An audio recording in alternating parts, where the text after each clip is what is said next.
ইউনূসকে গালি দিচ্ছেন? দেন জাস্ট ডিসেম্বরের নির্বাচনটা হোক, তারপরই বুঝবেন সরকার কাকে বলে, কত প্রকার আর কি কি। রেপ নিয়ে আন্দোলন হচ্ছে, ইউনূসের অথর্ব সরকার কিছু করছে না, এটাই তো বলা হচ্ছে, তাই না? বাট ফ্যাক্ট বলি, আনপপুলার তাও বলি। হ্যাঁ, বিচার হয়নি কারণ আইন সহজ নয়, সময় লাগে। কিন্তু সরকার কি গ্রেফতার করেছে?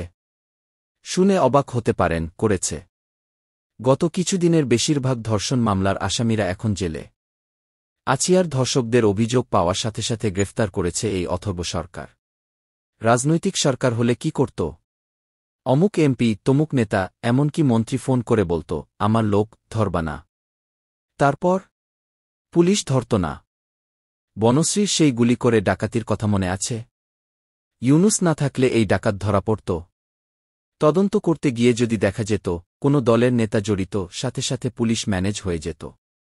ইউনূসের সরকারের সবচেয়ে বড় পজিটিভ দিক, এই সরকারে পোষা ক্যাডার নেই যাদের রক্ষা করতে হবে। এই সরকারের উপদেষ্টাদের সন্তানরাও দেশের বাইরে, তারা পুলিশের কাছে ফোন করে বলবে না, আমার ছেলেটাকে ছেড়ে দেন। ফলাফল, পুলিশের হাতে বাধা নেই, অপরাধী যেই হোক ধরা পড়ছে। কিন্তু রাজনৈতিক সরকার, তাদের ক্যাডার আছে এবং ক্ষমতা থাকলে তাদের ধরাটা সহজ হবে না। ক্ষমতায় গেলে অমুক করব, তমুক করব, এই বুলি শুনে উচ্ছ্বাস দেখাবেন না। আমরা বহুবার শুনেছি এসব। ইউনূস দেশ চালাতে পারছে না, ঠিক আছে, কিন্তু অন্যরা কি নিজেদের দলটাই ঠিকমতো চালাতে পারছে? একটা সরকারকে অথর্ব বলার পরেও নিশ্চিন্তে ঘুমাতে পারছি, পুলিশ তুলে নিয়ে যাচ্ছে না। এই স্বাধীনতা পরের কোনো রাজনৈতিক সরকার দেবে সেটা বিশ্বাস করি না।